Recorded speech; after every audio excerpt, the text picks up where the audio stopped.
Eala arrived in Birmingham carrying far more than a tennis bag. She carried pressure, exhaustion, expectation, and the uncomfortable feeling that the season was beginning to turn against her. By the time Eala stepped onto the grass courts at Edgbaston Priory Club in June 2026, the story surrounding her had changed dramatically. Only 3 months earlier, she had been celebrated as one of the fastest rising stars in women's tennis, a historic talent from the Philippines climbing into the world's top 30 and positioning herself as one of the defining faces of the sport's next generation. Now, suddenly, people were asking a very different question. Had the grind of the tour finally caught up with her? And honestly, the concern did not come from nowhere. The clay season had been brutal. When 2026 began, everything seemed to point upward for the 21-year-old Filipino sensation. Eala opened the year with confidence, momentum, and growing belief that she was finally ready to establish herself permanently among the elite players on the WTA Tour. She reached the semi-finals in Auckland, produced impressive wins during the hard-court swing, and climbed to a career-high ranking of world number 29 in March, the highest ranking ever achieved by a Filipino player, male or female. For Philippine tennis, it was historic territory. But professional tennis has a way of humbling even the brightest rising stars. Once the hard-court season ended, Eala entered the clay swing fully aware it would likely become the most difficult stretch of her year. Clay had never naturally suited her style. Her tennis is built around aggression, early ball striking, flat ground strokes, and taking time away from opponents. Grass and fast hard courts reward those instincts beautifully. Clay does the opposite. Slows the ball down. It extends rallies. Forces patience. The struggles appeared almost immediately. In Linz, she showed flashes before falling in the second round. Stuttgart ended quickly with a difficult loss to Leylah Fernandez. Madrid brought another early exit. Rome showed brief signs of progress, but not enough to change the bigger picture. Strasbourg ended almost before it began. Then came Roland Garros. There, Eala faced her friend Iva Jovic and exited in straight sets. 6 clay tournaments. A losing record. Early exits everywhere. The numbers started painting an uncomfortable picture. Fans noticed it. Analysts noticed it. Former professionals noticed it too.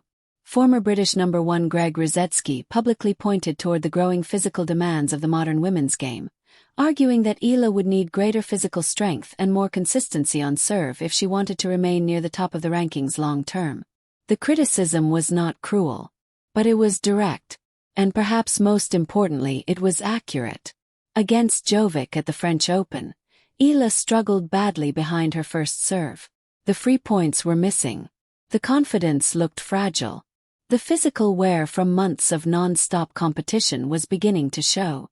So when she arrived in Birmingham for the grass court season, there was both excitement and anxiety surrounding her return. Grass was supposed to save her season. Historically, the surface suited her far more naturally than clay ever had. Her low, flat ground strokes skidded dangerously through grass courts. Her aggressive instincts suddenly became advantages again instead of liabilities. Previous performances on British grass had already hinted this might eventually become her best surface. But before her singles campaign even began, things became uncomfortable again. The warning signs started during doubles.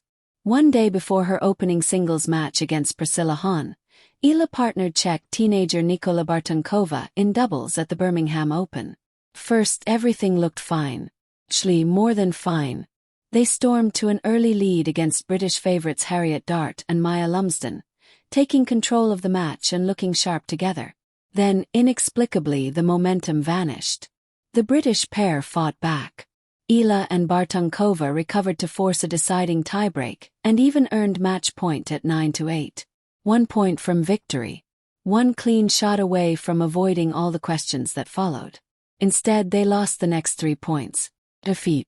And suddenly, social media exploded with concern. Because this was not happening in isolation. Only days earlier at Roland Garros, Eala had quietly withdrawn from doubles without much public explanation.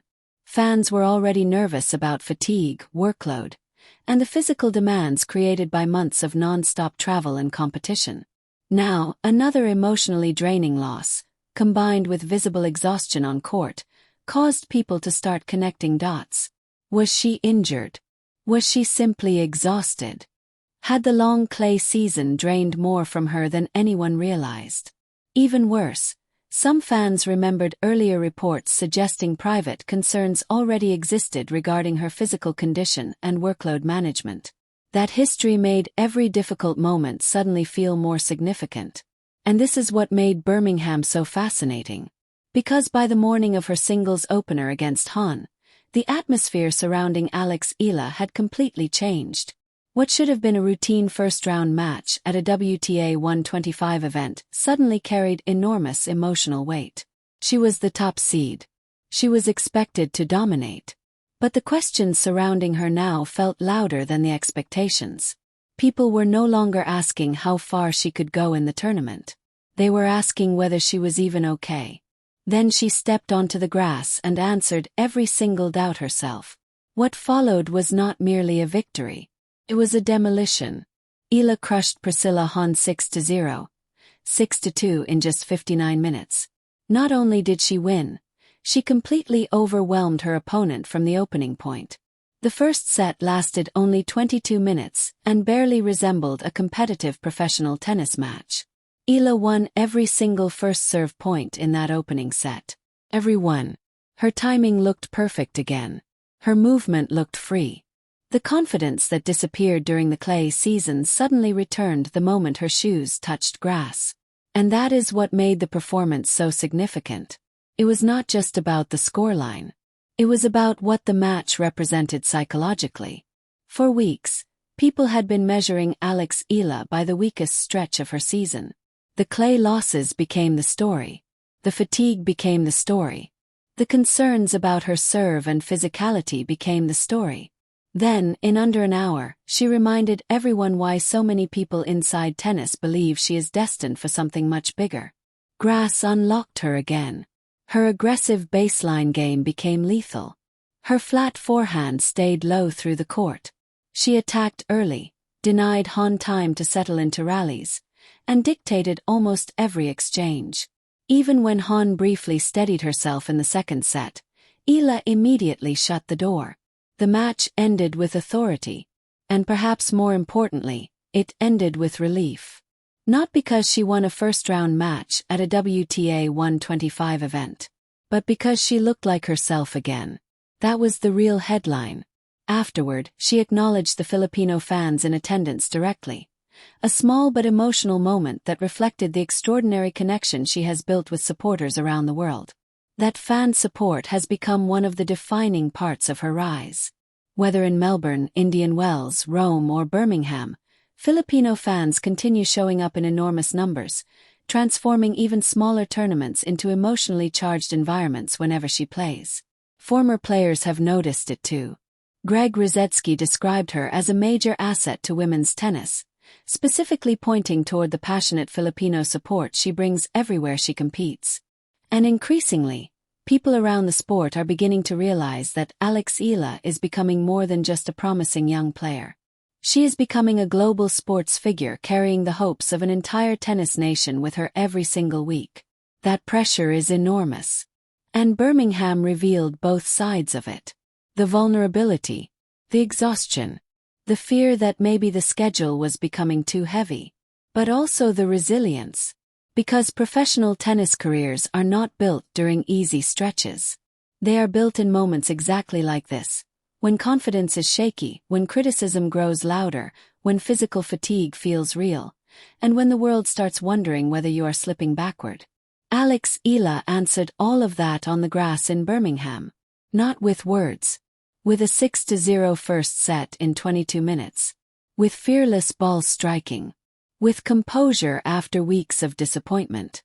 And with a performance that reminded everyone why the grass court season might still become the defining chapter of her 2026 campaign. Now the conversation changes again. No longer, what's wrong with Alex Eala? Now the question becomes, how far can she really go on grass? And with the championships, Wimbledon approaching fast, That is a question the entire tennis world suddenly wants answered.